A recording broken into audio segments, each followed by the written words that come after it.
오늘 함께 나눌 말씀은 사사기의 본문입니다. 사사기는 여호수아 정복전쟁 이후 그 약속의 땅에서 하나님의 백성들이 어떻게 살아가고 있는지를 들여다볼 수 있는 책이죠. 약속의 땅. 바로 하나님께서 믿음의 조상인 아브라함에게 처음 약속하신 것을 시작으로 출애굽한 이스라엘에게 주시마 약속하신 젖과 꿀이 흐르는 땅 가나안입니다. 여기서 젖과 꿀이 흐르는 땅이란 이 개념을 이해할 필요가 있는데요. 우리가 생각하는 비옥함과 풍요함은 차이가 있습니다. 하나님께서 주관하시는 기후, 그리고 하나님께서 허락하시는 천수답의 물을 전적으로 의존할 때 약속하신 부요와 형통을 누리기 때문이지요. 그런 의미에서 약속의 땅, 젖과 꿀이 흐르는 땅 가나안은 하나님의 주권에 철저히 의존하며 약속을 믿고 순종함을 통해 하나님의 백성들이 누릴 수 있는 언약적 축복의 장소가 됩니다. 모세를 뒤이어 여호수아의 순종으로 바로 이 약속의 땅 가나안에 이스라엘 백성들이 정착하게 되는데요.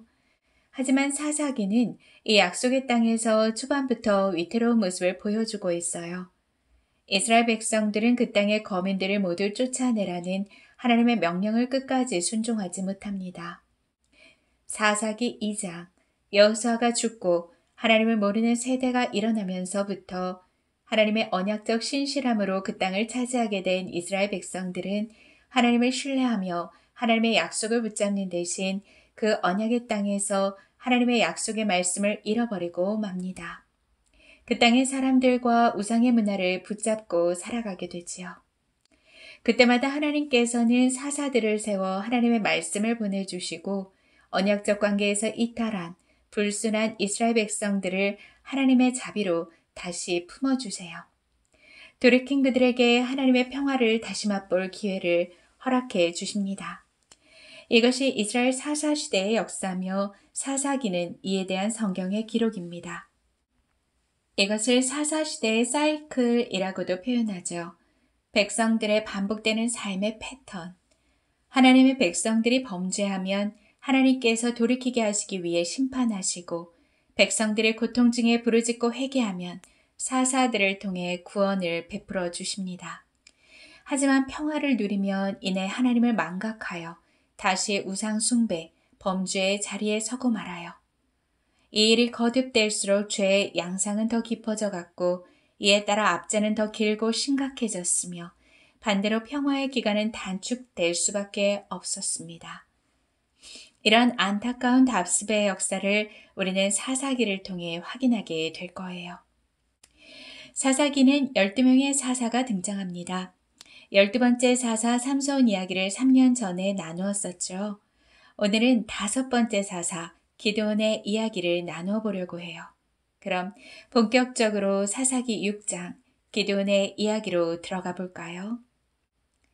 네 번째 사사 드보라를 통해 기드온의 압제에서 구원을 받은 이스라엘 자손들은 평화를 누리는 가운데 또다시 하나님을 망각합니다. 하나님께서는 악을 저지른 이스라엘 백성들을 미디안 사람들의 손에 넘기셨고 그러자 미디안의 세력이 이스라엘보다 우세해졌습니다. 그로 인해 이스라엘은 7년의 긴 시간 동안 고통을 받게 됩니다. 미디안 사람들로 인해 이스라엘 자손들은 깊은 산속에서 지내야 했어요. 미디안 사람들의 괴롭힘이 도대체 어느 정도였길래 그렇게 숨어 살아야 했을까요? 미디안 족속은 한 곳에 정착하며 사는 게 아니라 이곳저곳 풀이 있는 곳에 가축을 몰고 다니며 살아가는 유목민이었는데요. 이스라엘에게 있어선 정말 무서운 도적이었습니다. 이스라엘 사람들이 먹고 살기 위해 씨를 뿌리면 그때를 기다렸다 몰려와선 온 밭과 들판을 망쳐놓기 일쑤였죠. 꼭 메뚜기 떼처럼요. 미디안 사람들뿐만 아니라 아말렉 사람들, 동쪽 사막에 사는 사람들, 그리고 그들의 무수한 낙타까지 이스라엘 사람들이 사는 곳에 먹을 것이 하나도 남지 않도록 모조리 빼앗아갔어요. 거기에 더해 양이며 소며 나귀까지 이스라엘의 가축도 남김없이 다 빼앗아갔습니다. 그러니 이스라엘 백성들이 얼마나 살기 힘들었겠어요. 그런데 너무 답답한 것은요.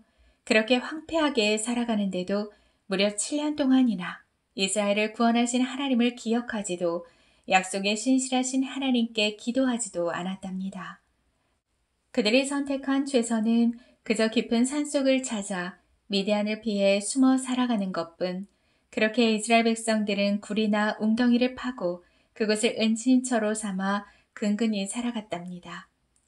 하나님께서 언약 백성들에게 축복으로 주신 약속의 땅에 들어가 이런 비참한 모습으로 궁핍하게 살아가다니요. 그러기를 7년. 도저히 참을 수 없을 만큼 그들의 고통이 차올랐고 드디어 이스라엘 백성들이 하나님께 울며 부르짖기 시작합니다. 그동안 하나님께서는 이스라엘 백성들이 부르짖으면 곧바로 사사를 통해 그 고통에서 건져주셨어요. 그런데 이번에는 예언자 한 사람을 보내셔서 먼저 하나님의 말씀을 전하십니다. 예언자가 전한 하나님의 메시지예요. 나는 이집트에서 종살이하던 너희를 인도해 내었고 너희를 괴롭히는 모든 원수들의 손에서 너희를 구출했다. 너희 앞에서 그들을 쫓아내고 그 땅을 너희에게 주었다. 그러면서 내가 너희에게 말하였다. 나는 주 너희 하나님 여호와다. 너희가 살고 있는 아무리 사람의 신들을 섬기지 말아라. 그러나 너희는 듣지 않았다. 이제 이스라엘 백성들은 자신들에게 찾아온 고통이 자신들 스스로의 선택에 있었음을 선지자의 말씀 통해 알아가기 시작합니다. 예언자를 통해 이스라엘의 진단과 하나님의 마음을 먼저 알리신 하나님께서 이제 그들의 구원을 위해 본격적으로 일하세요. 바로 한 사람을 택해 이스라엘을 미디안의 7년 압제에서 구원할 사사로 세우는 일이죠. 하나님의 천사가 누군가를 지켜봅니다. 그는 하나님께서 이스라엘의 5번째 사사로 택한 기드온이에요. 그런데 뭔가 기드온이 처량한 신세로 보이네요. 밀을 타작 중인데요. 본디 밀타작은 넓은 땅에 펼쳐놓고 탁탁 시원스레 털어내야 하는데 포도즙 짜는 틀에서 살금살금 까고 있어요. 미디안 사람들에게 들키지 않으려고 안간힘을 쓰는 모습이지요. 바로 그때 하나님의 천사가 그를 향해 이렇게 말합니다. 큰 용사여, 하나님께서 너와 함께 하신다. 기드온은 하나님이 함께 계시다는 말에 발끈하듯 반문합니다. 만일 하나님께서 우리와 함께 계시면 우리가 왜 이런 고통을 당한답니까? 우리 조상들을 애굽 땅에서 인도해 내셨다는데 그때 그 기적들을 왜 우리에게는 베풀어 주지 않습니까? 하나님께서 우리를 버리시고 미디안에게 넘기신 것이 아닙니까? 기드온의 이 태도를 보세요. 기드온 사사를 세우기 전에 하나님의 말씀을 전할 선지자를 먼저 보내실 수밖에 없으셨겠다는 생각이 들지요. 기드온도 이스라엘의 고통의 원인이 자신들에게 있음을 도무지 알지 못하고 있었습니다. 천사는 말합니다. 너에게 있는 그 힘을 가지고 가서 이스라엘을 미디안의 손에서 구하여라. 내가 친히 너를 보낸다. 얼핏 듣기에는 그의 의문에 대한 답변이 아닌 듯이 들리는데요.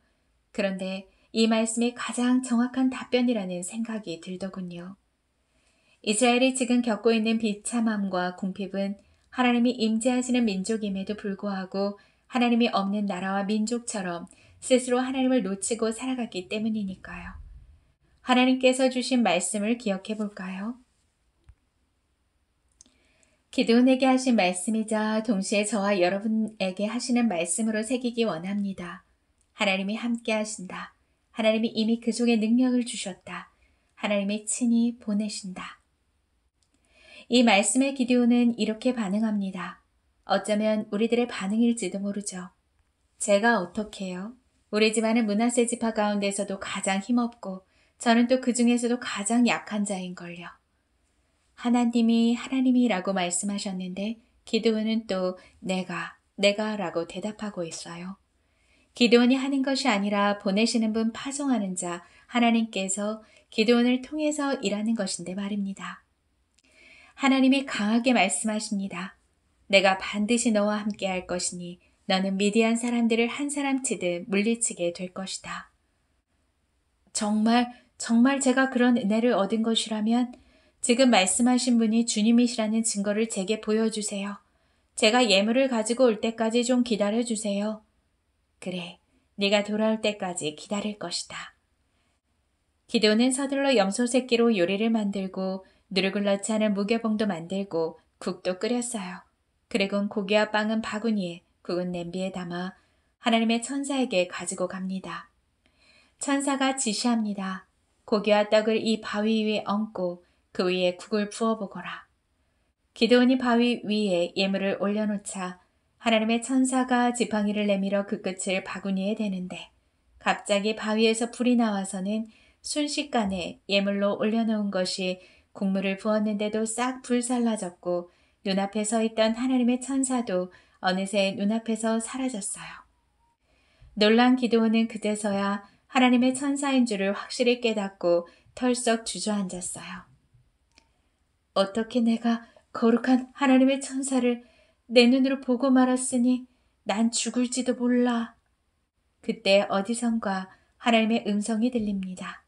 안심하여라. 두려워하지 말아라. 결코 죽지 않을 것이다. 기드온은 그날 오브라 마을 상수리 나무 곁에 제단을 쌓고 여호와 샬롬이라 이름 지었어요. 하나님은 평화라는 뜻이죠.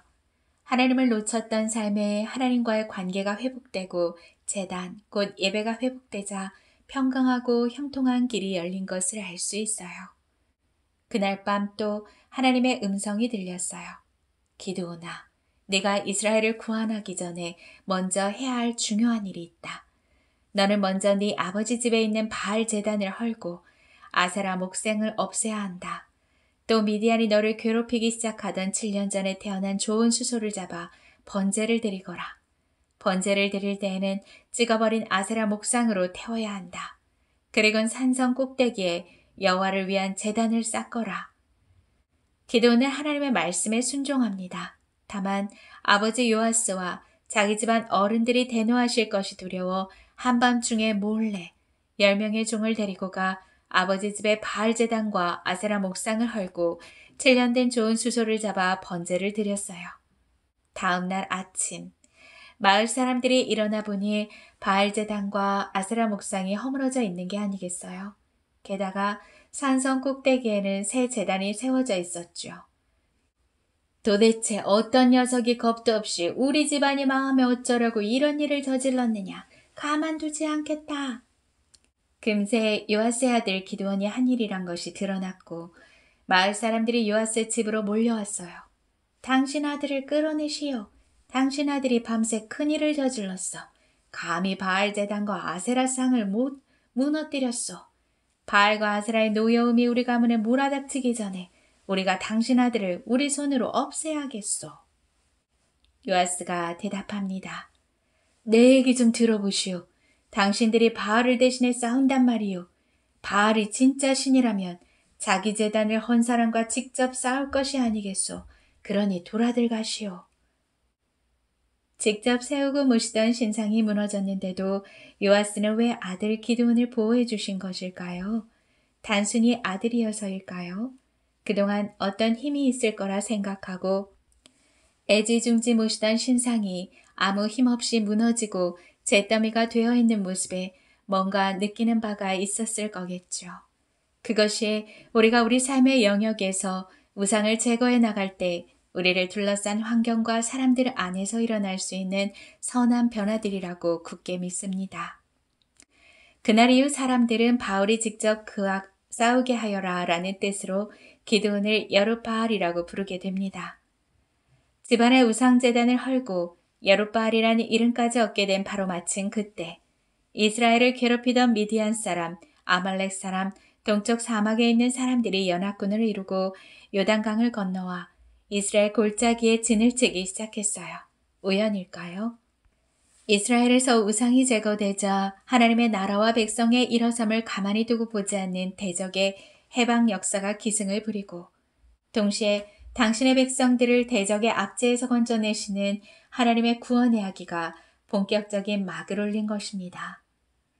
우리에게서 우상을 제거해 나갈 때 동일하게 일어나는 일들이죠. 수많은 적들이 진을 치는 모습을 상상하니 두려우신가요? 걱정하지 마세요. 하나님께서는 기드온을 통해 수많은 적도 한 사람 치듯 하시겠다 약속하셨으니까요. 하나님이 함께 하시고 하나님이 능력을 주시고 하나님이 친히 보내신다는 그 약속을 믿는 순종을 통해 반드시 이루어질 테니까요. 하나님의 말씀에 순종하여 먼저 집안의 우상을 무너뜨린 기드온에게 하나님의 영이 임했습니다. 하나님의 영에 감동된 기드온이 나팔을 불자 이스라엘 백성들이 하나둘 모여들었어요. 아비에셀 사람들 므낫세 지파, 아셀 지파, 세불론 지파, 납달리 지파. 전쟁에 임할 준비를 하고들 차례로 직결합니다. 그런데 기드온에게 어쩐지 다시 두려운 마음이 찾아왔어요. 나팔 소리에 모여든 이스라엘 백성 수보다 이스라엘 골짜기에 진친 미디안 연합군이 더 많아서일까요? 하나님의 약속의 말씀보다 두려움과 염려의 소리들이 더 크게 들려서일까요? 기드온은 하나님께 또다시 묻습니다. 참으로 주님께서는 말씀하신 대로 저를 통해 이스라엘을 구하시려고 하신 겁니까? 그것이 주님의 뜻이라면 제게 증거를 보여주십시오. 제가 마당 한가운데 양털 한 뭉치를 가져다 놓겠습니다. 밤새 이슬이 내릴 때 양털 뭉치에만 이슬이 내리고 주변 땅은 말라 있다면 하나님께서 저를 시켜 이스라엘을 구원해 주신다는 것을 믿겠습니다. 어떻게 되었을까요?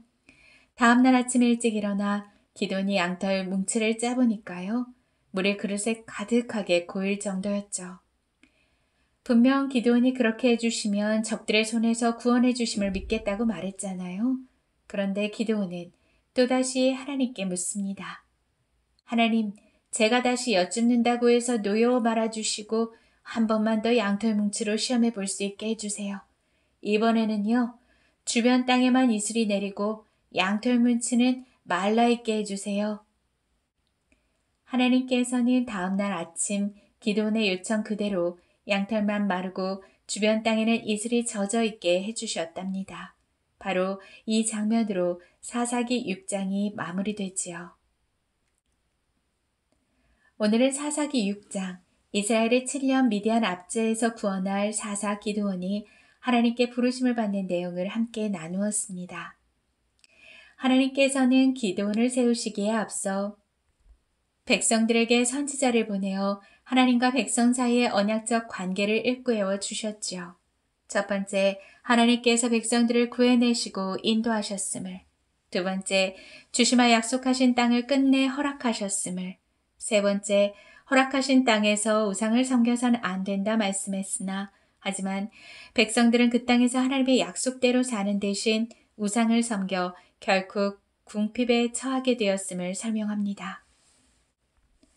말씀을 통해 하나님께서는 얼마나 언약에 신실하셨는지, 그와 달리 하나님의 백성들은 또 얼마나 번번이 약속에 신실하지 못하였는지를 상기시켜 주십니다.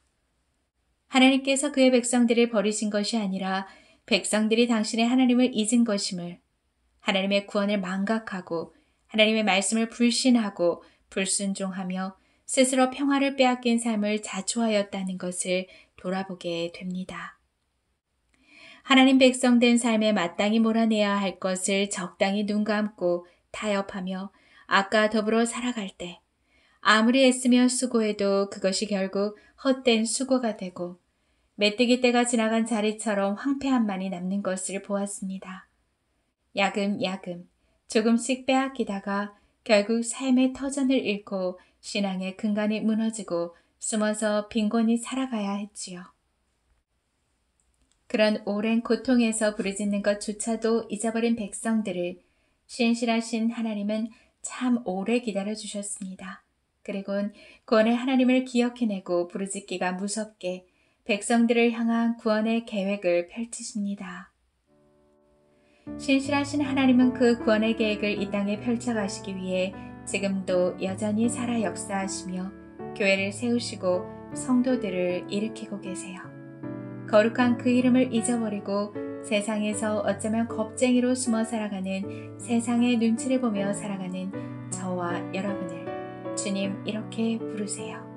큰 용사여. 그리고 그 가치와 능력이 다름 아닌 주님이 함께 하심에 있음을 일깨우십니다. 그 신실한 약속을 다시 붙잡게 해주세요. 이를 인정하는 자리, 바로 예배의 자리에서 우리는 하나님과의 샬롬, 평강을 풍성히 얻고 세상을 향해 하나님의 샬롬을 전할 준비를 하게 되지요. 또한 매주일의 예배를 통해 우리는 여호와 샬롬을 품은 큰 용사들로 곳곳마다 파송됩니다. 그렇습니다. 기드온에게 붙여진 이름 여룻바알처럼 우리는 이 땅의 우상을 회파하도록 부르심을 입었습니다. 우상을 제거하는 하나님 나라의 용사들이에요. 그러나 오해하지 마세요. 결코 유형적인 어떤 우상물들을 부서뜨리라는 차원이 아닙니다. 유형의 우상들을 무너뜨리기 위해서는 가족과 이웃의 우상 숭배와 그 죄 문제는 몸서리치게 미워하고 노여워하되 가족과 이웃, 정작 그들을 향해서는 끝없이 사랑하고 인내하고 헌신되어야 합니다.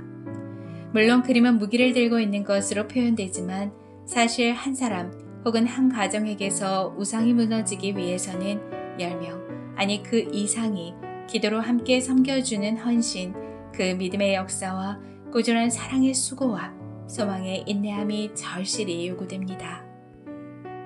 가장 먼저는 내게서 철저히 우상이 제거되어야 하겠지요. 나로부터 먼저 거룩하고 정결한 그 일이 시작되면 그 영향력은 끝내 가족과 이웃과 친구와 동료들을 일깨우게 될 겁니다. 변화시킬 거예요. 영혼을 회복시키는 구원이 일어날 것입니다. 헛된 수고를 거듭하며 황폐하게 살아오던 그 허무한 인생에 임마누엘 하나님의 샬롬이 그 땅에 드리워지기 시작할 거예요. 그러니 먼저는 기도를 시작해 주세요. 그리고 용기를 내주세요. 신실하신 주님이 나와 가족과 이웃과 조국과 열방을 향해 오래 참고 기다리고 계신다는 것을 기억하며 우상을 제거하는 그 일에 헌신되어 주십시오. 부디 성령의 충만함으로 주의 애틋한 심장으로 결단하며 사랑의 수고를 신실하게 감당해 주십시오. 그러나 때때로 마치 기드온이 6장 마지막 다시 하나님 앞에 표징을 구하듯이 우리 역시 하나님 앞에 다시 두렵거나 또다시 의구심이 들기도 할 겁니다. 주님이 아닌 내 자신의 의지로 하려 들기 때문이겠지요. 그때마다 내 속에서 주님이 함께 하신다는 것을 거듭 기억하고 붙잡읍시다. 내가 하는 것 아니라 내 속에 주님이 능력으로 역사하신다는 것을 인정합시다. 그때마다 자기 부인이 새롭게 일어날 거예요. 자기 부인이 일어난 만큼 성령의 충만함을 경험할 거예요. 내가 하는 것 아니라 이제 내 속에 충만히 역사하시는 주님께서 하신다는 것을 말입니다. 주님이 함께 하심에 우리를 이렇게 부르십니다. 큰 용사여. 큰 용사로 부름받은 우리 모두가 가족과 이웃, 조국과 열방의 영혼들을 신실하신 하나님께로 이끄는 신실한 소집의 나팔수가 되기를 간절히 축원합니다. 이것이 오늘 사사기 6장 기드온 첫 번째 이야기를 통해 여러분들과 함께 나누고 싶었던 우리의 부르심에 관한 이야기입니다.